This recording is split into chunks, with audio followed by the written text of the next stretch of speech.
আন্দোলনটা শুরু করেছিলাম।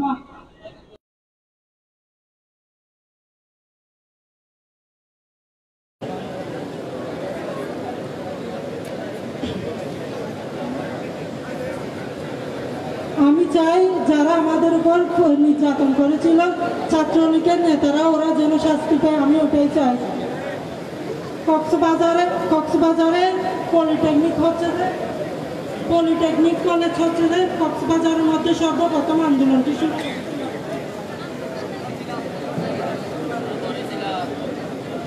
আসসালামু আলাইকুম, আমার নাম হচ্ছে রাফি আক্তার রাফি। কক্সবাজার পলিটেকনিক ইউনিভার্সিটিতে আমরা ফার্স্ট আন্দোলনে বাহির হয়েছিলাম।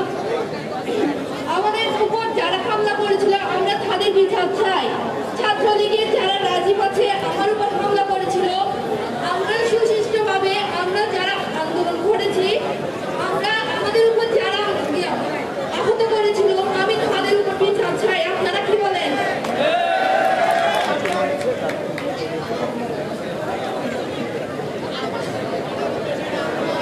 পলিটেকনিক ইনস্টিটিউট হচ্ছে ছাত্র আন্দোলনের ঘাঁটি। আর যারা এখানে সমন্বয়ের দাবি করতেছেন, আপনাদেরকে কি কেউ ষড়যন্ত্র সমন্বয় দিছে? না।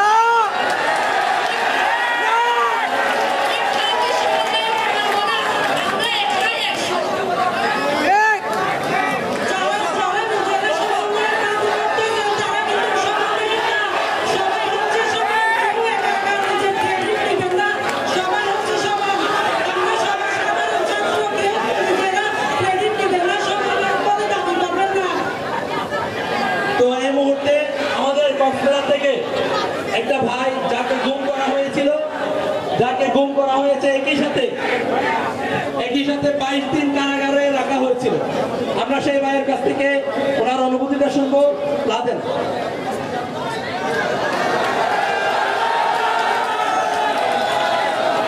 আউযু বিল্লাহি মিনাশ শাইতানির রাজিম। বিসমিল্লাহির রহমানির রহিম। আমার সামনে উপস্থিত সকলকে আমি সালাম জানাচ্ছি, আসসালামু আলাইকুম। আপনারা সবাই কেমন আছেন? আসলে ঢাকা কেন্দ্রিক যখন থেকে আন্দোলন শুরু হয়, আমরা হাসনাত ভাইদের ফেসবুকের গ্যালারিতে ঢুকে বসে থাকতাম কখন কোন ডাক আসে সেই জন্য। ডাক আসার সাথে সাথে আমরা বিপ্লবের জন্য রাস্তায় নেমে যেতাম। 16 তারিখ আমাদের দুটা মিছিল হয়েছিল, দুটা প্রোগ্রাম হয়েছিল, একটা সকাল 10টায় আর একটা বিকাল 3টায়। এই প্রোগ্রামগুলো শেষ করে এর পরের দিন আমরা যখন প্রোগ্রামের জন্য প্রস্তুতি নেই, সকাল 11টার দিকে স্বৈরাচারের গুন্ডা বাহিনী এসে আমাকে তুলে নিয়ে যায়। তারা আমাকে 24 ঘন্টা গুম করে রাখে। স্বৈরাচারের পক্ষে যখন নিউজ মিডিয়ারা ছিল, তেমনি এই নিউজ মিডিয়ারা আমাদের পক্ষেও ছিল। তারা সাথে সাথে সিসি ফুটেজের মাধ্যমে আমার নিউজ আমাকে যারা তুলে নিয়ে যাচ্ছিল তাদের ফুটেজ ভাইরাল হওয়ার কারণে তারা আমাকে কারাগারে প্রেরণ করতে বাধ্য হয়। না হলে হয়তো সেই 17 তারিখ আমাকে ক্রস ফায়ারে তারা নিয়ে যেত। এই স্বৈরাচার আল্লাহর রহমতে পতন হয়েছে।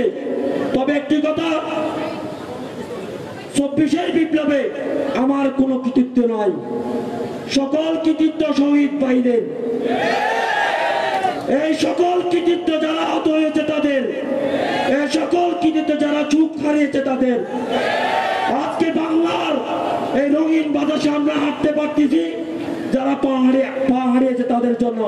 আজকে বাংলার আকাশ, সূর্য আকাশ, মুক্ত আকাশ দেখতে পাচ্ছি যারা চোখ হারিয়ে অন্ধ হয়ে গেছে তাদের জন্য। আমি সকল কৃতিত্ব সেই শহীদ ভাইদেরকে দিতে চাই, কিন্তু বাংলার জমিনে এখনো আমার শহীদ ভাই যারা ছিল, যারা রক্ত ঝরেছে তাদের এখনো বিচার হয়নি। আমি বলতে চাই আমার ভাই কবরে, আমার ভাই কবরে, পুলিশ কেন বাইরে? যতদিন আমার ভাইদের বিচার না হবে এই বাংলার জমিনে আমরা বিপ্লব নিয়ে মাঠে থাকবো ইনশাআল্লাহ। এবং আমি কক্সবাজারকে একটি সুন্দর পরিবেশ সৃষ্টি করার জন্য সবাই কাঁধে কাঁধ মিলে কাজ করবো ইনশাআল্লাহ। ধন্যবাদ সবাইকে। সর্বশেষ আমাদের একদম ছোট ছোট তিনটা ভাইয়ের কাছ থেকে জাস্ট একটা মিনিট করে আমরা তাদের অনুভূতিটা শুনবো। তারা যেহেতু আহত হয়েছিল, তাদের রক্তের বিনিময়ে কিন্তু আমরা আসছি, তো তাদের সবার কাছ থেকে জাস্ট একটা মিনিট করে আমরা শুনবো। আসসালামু আলাইকুম, আমি মোহাম্মদ আব্দুল্লাহ, কক্সবাজার সিটি কলেজের পদার্থবিজ্ঞান বিভাগের অনার্স তৃতীয় বর্ষের একজন শিক্ষার্থী। আমি আন্দোলন আহত হয়ে দীর্ঘদিন হসপিটালে ছিলাম, প্রায় 1 মাসের চেয়ে বেশি। গত এই মাসেরই 5 তারিখ আমার প্লাস্টার এবং সেলাই কাটে। ওই দিন হসপিটাল থেকে, কক্সবাজার সদর হসপিটাল থেকে সরাসরি আমি ওই কক্সবাজার শহীদ মিনারে আমার কয়েকটা ফ্রেন্ডের সহযোগিতায় আসি। ওই দিন সৌদি মাসের কর্মসূচি ছিল। ওই দিন আমি কক্সবাজারের ছাত্র সমাজের মধ্যে একটা ঐক্যের ঘাটতি দেখছি। আমরা কক্সবাজারের ছাত্র সমাজের মধ্যে এই ঐক্যের এই ঘাটতিটা পূরণ করতে চাই। সবার ঐক্যের প্রয়োজন। আমরা রক্ত দিয়েছি, আন্দোলন করেছি, গুলি খেয়েছি, স্বৈরাচার মুক্ত বাংলাদেশকে এখন স্বাধীন করেছি। আমরা চাই ঐক্যের মাধ্যমে ভবিষ্যতে যদি কোনো আন্দোলনে পরাজিত শক্তি কোনো ষড়যন্ত্র করতে চাই, আমরা সবাই এক হয়ে ওটা রুখে দেবেন ইনশাআল্লাহ। ধন্যবাদ সবাইকে। আসসালামু আলাইকুম, আমি মইনুল হাসান জিহাদ, রামু সরকারি কলেজ অনার্স প্রথম বর্ষের শিক্ষার্থী। গত 16 তারিখ থেকে তো আমাদের কক্সবাজারে আন্দোলন শুরু হয়। এর পরিপ্রেক্ষিতে 18 জুলাই যখন আমরা অবস্থান কর্মসূচি শেষ করে সবাই শান্তিপূর্ণভাবে শহরের দিকে ফিরতেছিলাম, তখন আমাদের এমপি কমল সাহেব, মেজর আমাদের মেয়র মুজিব সাহেব এবং ছাত্রদের সভাপতি সাদ্দাম ভাইয়ের নেতৃত্বে আমরা যখন নাদিকের পার পর্যন্ত আসি, আমাদের উপর হামলা করা হয়। শুধু হামলা নয়, তারা অবৈধভাবে আমাদের উপর গুলি বর্ষণ করে। এরই পরিপ্রেক্ষিতে 8টার সময় আমার বাম পায়ে গুলি লেগেছিল। আমি সদর হসপিটালে ছিলাম 2 ঘন্টা। ওই দিন রাত 2টার সময় আমার বাবা এসে আমাকে চট্টগ্রাম নিয়ে যায়। আমি চট্টগ্রাম মেট্রোপলিটনে 2 দিন ভর্তি ছিলাম। আমার পা থেকে গুলিটা বের করা হয়।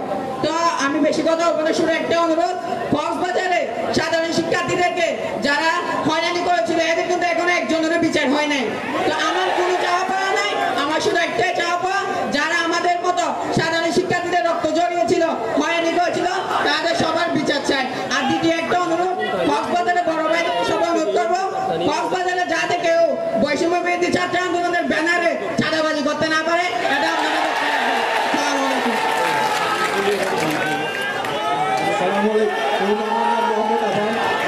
আমি 16 তারিখ থেকে নিয়মিত আন্দোলন যাই। 4 আগস্ট মুরান্না চেয়ারম্যানের বাসার সামনে যে হামলাটা হয়েছিল, ওখানে আমার হাতে নিজের ঘুরতে দিয়ে তারপর আমার মাথার মধ্যে রাবার বুলেট লাগে। আমি ইউনিয়ন হাসপাতালে ভর্তি হই। এরপর আমার বন্ধু গালিব নোমান ওরা আমাকে হাসপাতাল ভর্তি করায় ওখান থেকে। তারপরে আমরা 6 তারিখ যারা আন্দোলন, আমরা সবাই আন্দোলন আমাদের রক্ত করেছে, আমাদের এগুলোর কোনো বিচার করে। আমি চাই আমাদের বিচার হোক। যারা আমাদেরকে আহত করেছে তাদের কারো বিচার করে, তাদের বিচার হোক, এটাই চাই আমরা। আসসালামু আলাইকুম। আমরা সর্বশেষ যে গুম হওয়া এমন একজনের অনুভূতি শুনে আমরা ডিরেক্ট মত বিনিময় সবাই চলে যাব। এই মুহূর্তে আসবেন আলমগীর।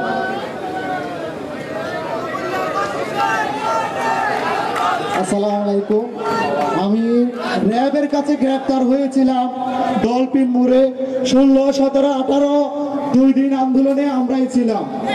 প্রথম সারিতে আমরাই এই আন্দোলন নেতৃত্ব দিয়েছিলাম। র্যাব আমাদেরকে কিভাবে গুম করা হয়েছিল সেটার অনুভূতি এখানে ভাষায় প্রকাশ করা যাবে না। আমি চাই সকল ছাত্রছাত্রী যে আন্দোলন সংগ্রাম করছে তাদের সুস্বাস্থ্য কামনা করে আমার বক্তব্য শেষ করলাম। ধন্যবাদ সবাইকে। আমি জানি আমাদের কক্সবাজারে অসংখ্য মানুষ আহত হয়েছে। আমাদের যদি সেই সময়টুকু থাকতো, আমরা সবাইকে সবার কাছ থেকে একজন একজন করে সেই অনুভূতিটা শুনতাম। কিন্তু সময়ের স্বল্পতার কারণে যেহেতু সন্ধ্যা ঘনিয়ে আসছে, আমাদের সবাইকে বাসায় ফিরতে হবে। এই মুহূর্তে আমরা ডিরেক্ট মত বিনিময় সবাই যাব। সেই পুরো বিষয়টা সঞ্চালনের থেকে শুরু করে আমাদের কক্সবাজারের প্রত্যেকটা মানুষের যে আশা আকাঙ্ক্ষার জায়গা, যে কথাগুলো আমরা বলার জন্য এখানে আসছি, যে অনুভূতি আমরা শেয়ার করার জন্য এখানে আসছি, সেই অনুভূতি শেয়ার করার জন্য এবং আপনাদের সবার কথা শোনার জন্য ঢাকা থেকে আমাদের বৈষম্যবিরোধী ছাত্র আন্দোলনের সমন্বয়ক হাসনাত আব্দুল্লাহ ভাই আসবে।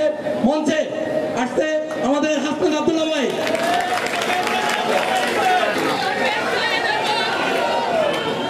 জেগেছে রে জেগেছে, লেগেছে রে লেগেছে।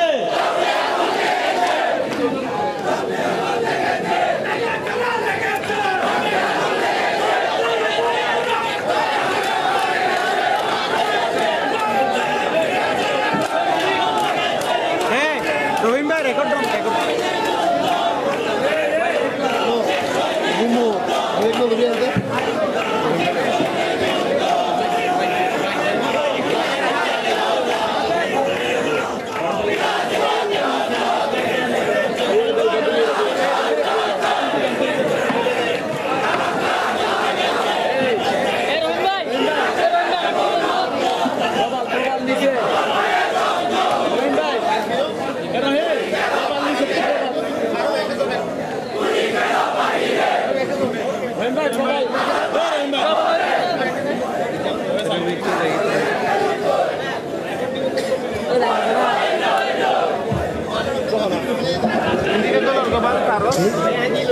ক্যামেরা আছে এটা খেলাইছ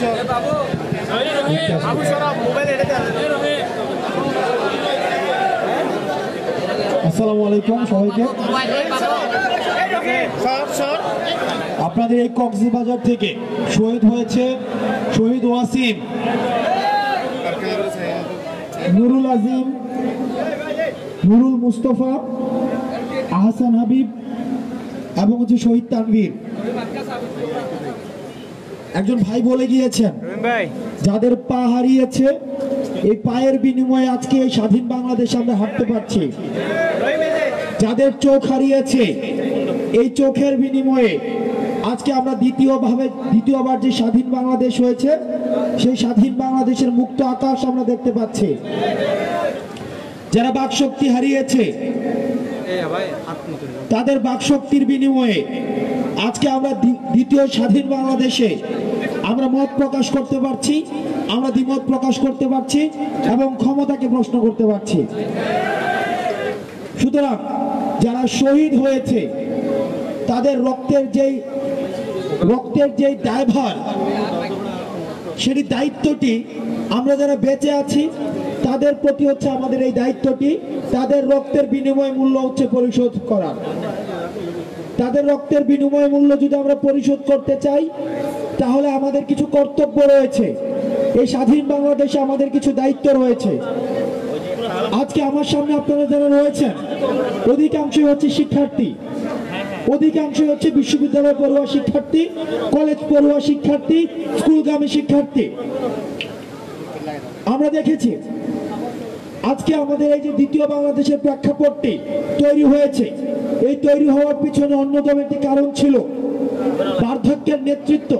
আমাদের এই তরুণ প্রজন্মের ভাষা বুঝতে পারেনি, বার্ধক্যের শৃঙ্খলা আবদ্ধ যেই বার্ধক্যের নেতৃত্ব আছে তারা আমাদের তরুণ প্রজন্মের মনন বুঝতে পারেনি, মগজ বুঝতে পারেনি, মনস্তত্ত্ব বুঝতে পারেনি, যার কারণে এই বার্ধক্যের সাথে তরুণ প্রজন্মের একটা দূরত্ব সৃষ্টি হয়েছিল এবং এই দূরত্বের জায়গাটিতেই তরুণ প্রজন্মের খুব সৃষ্টি হয়েছিল।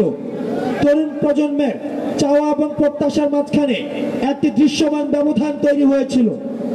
এই ব্যবধানের জায়গাটিকে পুঁজি করে আমরা দেখেছি ফ্যাসিবাদী সরকার আমাদেরকে শাসন করেছে এবং শোষণ করেছে। আজকে আমাদের তরুণ প্রজন্ম হিসেবে এই ব্যবধানটি ঘুচিয়ে দেওয়া সেটি হচ্ছে আমাদের কর্তব্য। এই কর্তব্যটি পূরণ করার জন্য শহীদের রক্তের প্রতি আমাদের যে প্রথম যে দায়িত্ববোধটি রয়েছে সেই দায়িত্ববোধটি হচ্ছে এই ব্যানারে লেখা রয়েছে। এই ব্যানারে লেখা রয়েছে যে আমাদের সমাজে বিদ্যমান, রাষ্ট্রে বিদ্যমান, পরিবারে বিদ্যমান যে দুর্নীতি রয়েছে, চাঁদাবাজি রয়েছে, টেন্ডারবাজি রয়েছে এবং সমাজ বিচ্ছিন্ন যত অপকর্ম রয়েছে সেগুলোর বিরুদ্ধে আমাদের ছাত্র নাগরিকের আমাদের ঐক্যবদ্ধ অবস্থান থাকতে হবে। আজকে যদি স্বাধীনতার পরবর্তী সময়ে আমরা শহীদদের রক্তের যে কর্তব্যবোধ, এই কর্তব্যবোধটি ভুলে গিয়ে আমরা আমাদের নিজেদের স্বার্থে আমরা বিভক্ত হয়ে যাই এবং চাঁদাবাজ, টেন্ডারবাজ এবং আমাদের পারিবারিক দুর্নীতি, সামাজিক দুর্নীতি এবং রাষ্ট্রীয় দুর্নীতির বিরুদ্ধে আমাদের ঐক্যবদ্ধ অবস্থান নিতে আমরা ব্যর্থ হই, তাহলে সেটি আবার হচ্ছে ফ্যাসিবাদের পুনর্বাসনের জন্য আবার পরিবেশ তৈরি করে দেবে। সুতরাং রাষ্ট্রের সামগ্রিক কল্যাণের জন্য আমরা যেভাবে 5 আগস্টের পূর্বে আমরা ফ্যাসিবাদের বিপক্ষে আমাদের অবস্থান তৈরি করেছিলাম, আমাদের দল, আমাদের মত, আমাদের সংখ্যালঘু, সংখ্যাগুরু, ধর্ম পরিচয় সবগুলোর ঊর্ধ্বে উঠে আমরা সবার তখন পরিচয় ছিল বাংলাদেশ বনাম ফ্যাসিবাদ। ঠিক একইভাবে আমাদের বর্তমানে ঐক্যবদ্ধভাবে আমাদের পরিচয় হতে হবে দুর্নীতি বনাম বাংলাদেশ, চাঁদাবাজি বনাম বাংলাদেশ, টেন্ডারবাজি বনাম বাংলাদেশ। প্রিয় সহযোদ্ধা, আমরা এটা স্বীকার করি, আমরা এখানে যারা রয়েছে এই সেমিনার কক্ষে, আমরা যদি 100 মানুষ থেকে থাকি, 100 মানুষের রুচিবোধ আলাদা, পছন্দ আলাদা, পোশাকের ধরন আলাদা, কথা বলার ধরন আলাদা, তাদের আদর্শ হতে পারে আলাদা, তাদের রাজনৈতিক পরিচয় হতে পারে আলাদা, কিন্তু আমরা চাঁদাবাজির প্রশ্নে, দুর্নীতির প্রশ্নে, টেন্ডারবাজির প্রশ্নে আমাদের সবার পরিচয় এক, সেটা হচ্ছে বাংলাদেশ।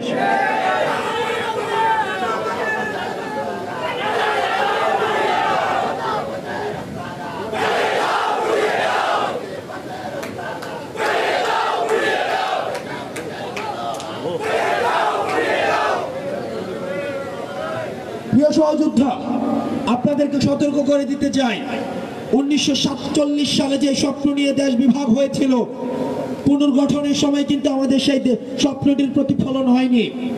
1971 সালে মুক্তিযুদ্ধ আমাদের সার্বজনীন অংশগ্রহণের ভিত্তিতে হয়েছিল, কিন্তু রাষ্ট্র পুনর্গঠনের সময় বিভাজনের কারণে আমাদের 71 পরবর্তীতে কিন্তু আমাদের স্বপ্নগুলো পূরণ হয়নি। প্রিয় সহযোদ্ধা, 90-এ যখন আমাদের স্বৈরাচার পতন আন্দোলন হয়েছিল, আমাদের রাষ্ট্র পুনর্গঠনের পরে 90-এর আন্দোলন পরবর্তীতে সময়ে কিন্তু আমাদের এই যে স্বপ্নগুলোর সেটির প্রতিফলন হয়নি। এখন সিদ্ধান্ত আপনার, এই 24 পরবর্তী সময়ে আপনারা কি বিভাজনের রাজনীতি করবেন নাকি ঐক্যবদ্ধভাবে আমাদের এই সিস্টেমলেসের বিরুদ্ধে আমাদের অবস্থান থাকবে? স্বৈরাচারের বিরুদ্ধে আমাদের অবস্থান জারি রাখতে হবে, তবে এই জারি রাখার প্রক্রিয়া হচ্ছে আমাদের ঐক্যবদ্ধ হতে হবে। প্রিয় সহযোদ্ধা, আমাদের ইন্টারেস্ট হয়তো আলাদা থাকতে পারে, আমাদের রাজনৈতিক মতাদর্শ হতে আলাদা থাকতে পারে, আমাদের এখানে জামাত থাকতে পারে, শিবির থাকতে পারি, আমরা ছাত্রদল হতে পারি, আমরা বিএনপি হতে পারি, আমরা হচ্ছে ফ্যাসিবাদ বিরোধী যতগুলো রাজনৈতিক দল ছিল আমরা রাজনৈতিক দলের নেতাকর্মী হতে পারি, কিন্তু আমাদের সকলের সবার একটা জায়গায় আমাদের একমত হতে হবে, সেটি হচ্ছে সমাজে এতদিন পর্যন্ত ফ্যাসিবাদ আমাদেরকে রন্ধ্রে রন্ধ্রে যেভাবে নির্যাতন করেছে, নিপীড়ন চালিয়েছে, এই নির্যাতন এবং নিপীড়নের বিরুদ্ধে এবং রাষ্ট্র পুনর্গঠনের প্রশ্ন সবাই আমরা এক। প্রিয় সহযোদ্ধা,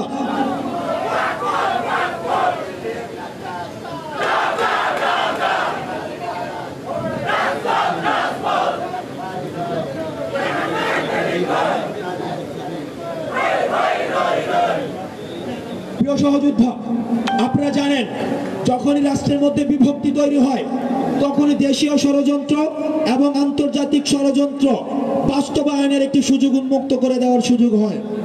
আপনারা দেখেছেন বিগত সরকারের সময় আমাদের ফ্যাসিবাদী খুনি হাসিনা আমাদেরকে বিভিন্নভাবে আমাদেরকে বিভক্ত রাখতো। যারা হচ্ছে দাড়ি টুপি পরে তাদেরকে আলাদা করা হতো, যারা প্যান্ট শার্ট পরে তাদের থেকে, যারা ইংরেজি মিডিয়ামে পড়ে তাদেরকে আলাদা করে রাখা হতো বাংলা মিডিয়ামের থেকে। পাবলিক বিশ্ববিদ্যালয় এবং প্রাইভেট বিশ্ববিদ্যালয়ের মধ্যে বিতর্ক লাগিয়ে আমাদেরকে বিভাজনের রাজনীতির মধ্য দিয়ে ফ্যাসিবাদী সরকার তার যে স্বার্থ হাসিল করে নিয়েছে। কিন্তু আমরা সচেতন শিক্ষার্থী হিসেবে, ছাত্র নাগরিক হিসেবে আমাদের যেহেতু একটি অবস্থান স্পষ্ট হয়েছে, আমরা ফ্যাসিবাদের বিপক্ষ শক্তি, আমরা অন্যায়ের বিপক্ষ শক্তি, চাঁদাবাজির বিপক্ষ শক্তি, টেন্ডারবাজির বিপক্ষ শক্তি।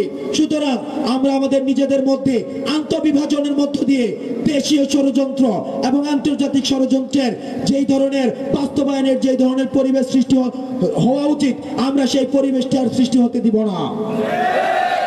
প্রিয় সহযোদ্ধা, আপনারা জানেন আমাদের উপদেষ্টা আসিফ ইতিমধ্যে বলেছিলেন আন্তর্জাতিকভাবে এতদিন পর্যন্ত আমাদের যে সম্পর্কটি ছিল ভারতের সাথে সেটি হচ্ছে নতজানুর সম্পর্ক, কিন্তু আসিফ বলে দিয়েছে আমাদের পরবর্তী যে সম্পর্কটি হবে সেটা হচ্ছে চোখে চোখ রেখে সম্পর্ক।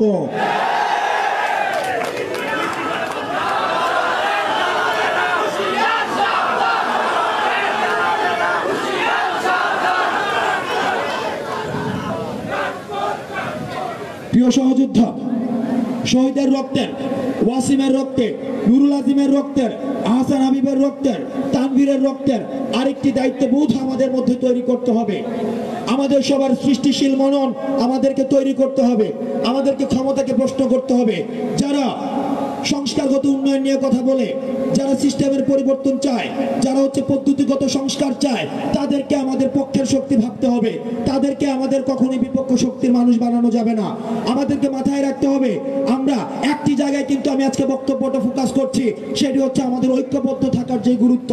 আমরা যদি আমাদের বিভাজনের রাজনীতির এই যে ট্র্যাপ বা ষড়যন্ত্র রয়েছে সেখানে যদি আমরা পাড়া দেই, সেখানে যদি আমরা হচ্ছে আটকা পড়ে যাই, তাহলে কিন্তু রাষ্ট্র পুনর্গঠনের যে স্বপ্ন সেই স্বপ্নটি স্বপ্নই থেকে যাবে, সেটি আর বাস্তবায়ন করা সম্ভব হবে না।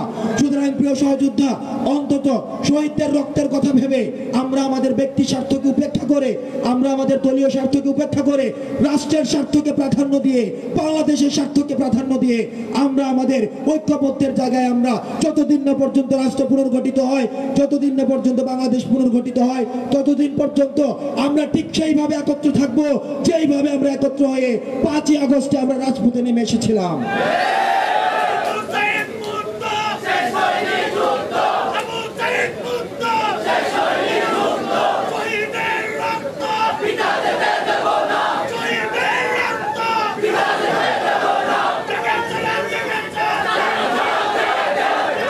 প্রিয় সহযোদ্ধা, আমরা কিন্তু 5ই আগস্টের পূর্বে আমাদের যে স্লোগানগুলো ছিল, আমরা এই স্লোগানে আমাদের অবস্থান স্পষ্ট করেছি। আমরা বারবার বলতাম দালালি না রাজপথ, আমরা রাজপথ বেছে নিয়েছিলাম, আমরা এখনো পর্যন্ত রাজপথ বেছে নেব। এই জায়গায় আমাদেরকে সতর্ক থাকতে হবে। আমাদেরকে হয়তো অনেকে বলতে পারে আমাদের সংগ্রাম বা আন্দোলন 5ই আগস্ট শেষ হয়ে গিয়েছে, কিন্তু 5ই আগস্ট হচ্ছে আমাদের সংগ্রামের একটি পর্যায় শেষ হয়ে গিয়েছে, কিন্তু 5ই আগস্ট পরবর্তীতে আমাদের আরেকটি সংগ্রাম শুরু হয়েছে। এই সংগ্রাম অব্যাহত থাকবে যতদিন না পর্যন্ত আমাদের রাষ্ট্রের পুনর্গঠন হচ্ছে। এই রাষ্ট্রের পুনর্গঠনের জন্য প্রিয় সহযোদ্ধা, আমাদের সবার সহযোগিতা প্রয়োজন। আপনাদের কিছু কর্তব্য রয়েছে। গতকাল আমরা দেখেছি কক্সবাজারে একটি হসপিটালে একটি অনাকাঙ্ক্ষিত ঘটনা ঘটেছে। আমরা আপনাদের কাছে আহ্বান জানাবো, রাষ্ট্র পুনর্গঠন কখনোই শুধু ছাত্র নাগরিক দিয়ে সম্ভব নয়, এটা আমাদেরকে মেনে নিতে হবে। আমরা যারা ছাত্র নাগরিক রয়েছি, ছাত্র নাগরিকের পাশাপাশি আমাদের এই রাষ্ট্র পুনর্গঠনের জন্য প্রশাসনের সহায়তা প্রয়োজন, আমাদের পুলিশের সহায়তা প্রয়োজন, ডাক্তারদের সহায়তা প্রয়োজন, শিক্ষকদের সহায়তা প্রয়োজন, ব্যবসায়ীদের সহায়তা প্রয়োজন, অর্থাৎ সমাজের সকল শ্রেণী পেশার মানুষের সহায়তা কিন্তু প্রয়োজন, রাজনীতিবিদদের সহায়তা প্রয়োজন। সুতরাং আমরা ছাত্র নাগরিক এখানে যারা রয়েছে আমাদেরকে সচেতন থাকতে হবে। আমরা যখন প্রশাসনের সাথে কথা বলবো, আমরা যখন প্রশাসনের কাছে আমাদের চাহিদা বলবো, প্রশাসনের কাছে যখন আমাদের প্রত্যাশা ব্যক্ত করব, সেই বলার ধরনটি যেন আমাদের কখনোই এমন মনে না হয় আমরা তাদেরকে চাপ প্রয়োগ করছি, কখনোই যেন এমন মনে না হয় আমরা তাদেরকে বাধ্য করছি, বরং এমন যেন হয় আমাদেরকে মাথায় রাখতে হবে প্রশাসনের সাথে আমাদের কোনো প্রতিযোগিতামূলক সম্পর্ক না, বরং প্রশাসনের সাথে আমাদের সম্পর্ক হচ্ছে সহযোগিতামূলক। পুলিশের সাথে আমাদের কোনো প্রতিযোগিতামূলক সম্পর্ক না, পুলিশের সাথে আমাদের সম্পর্ক হচ্ছে সহযোগিতামূলক। সুতরাং আমরা পুলিশের সাথে যখন কথা বলবো, প্রশাসনের সাথে যখন কথা বলবো, আমরা সহযোগিতার টোনে কথা বলবো, আমরা কখনোই বাধ্যতামূলক টোনে কোনো কথা বলবো না। তাদেরকে তাদের কাজ করার জন্য আমাদেরকে সুযোগ দিতে হবে।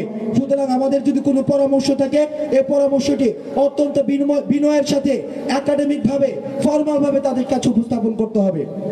প্রিয় সহযোদ্ধা, ডাক্তারদের কাজ করার ক্ষেত্রে তাদেরকে উন্মুক্ত পরিবেশ দিতে হবে, কারণ ডাক্তারদের কাজ ডাক্তাররাই ভালো বুঝেন, আমি ডাক্তারদের কাজ ভালো বুঝি না।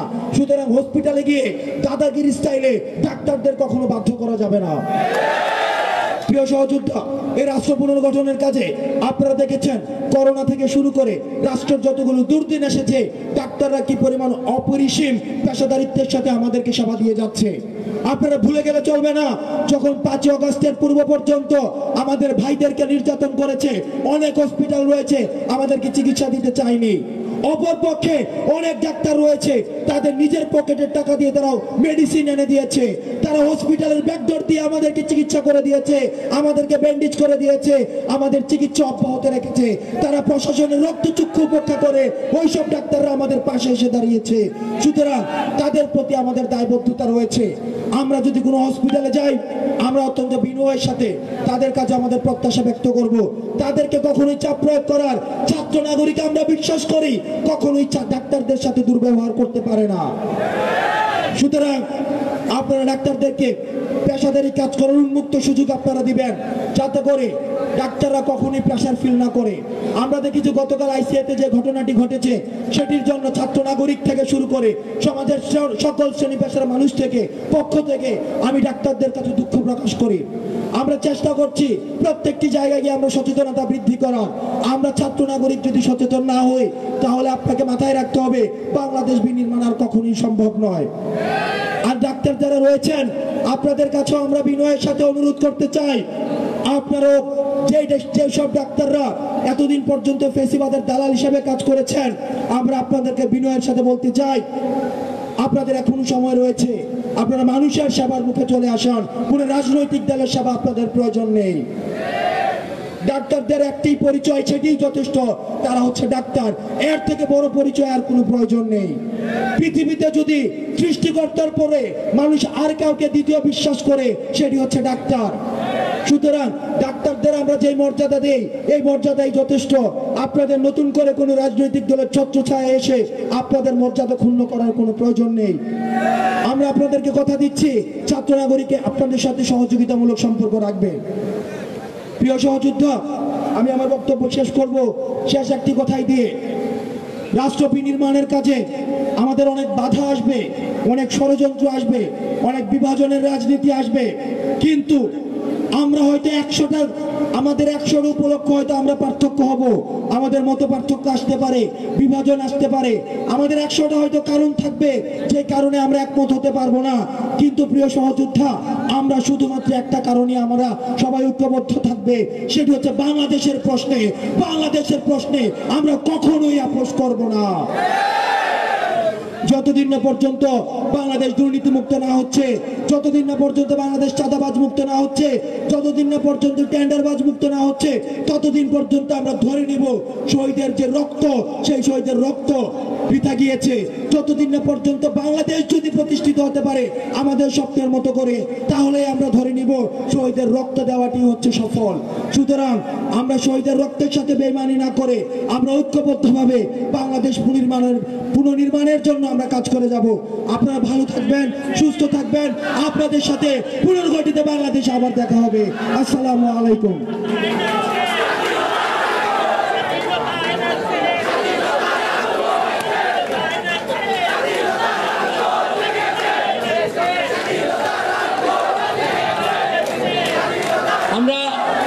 আমরা যারা নাগরিক সমাজ আছে সবাই কেউ যাচ্ছে না, সবাই একটু বসবেন। আমরা কয়েকজন নাগরিক সমাজ থেকে আমরা কয়েকজনের বক্তব্য শুনবো। নাগরিক সমাজের প্রতিনিধিত্বকারী কেউ যদি আসতে চান, প্লিজ আমাদের স্টেজে চলে আসবেন।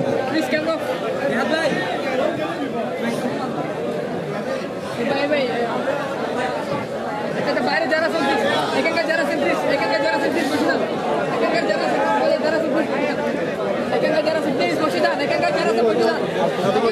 রাখিস, ওদিকে ক্লিয়ার রাখিস।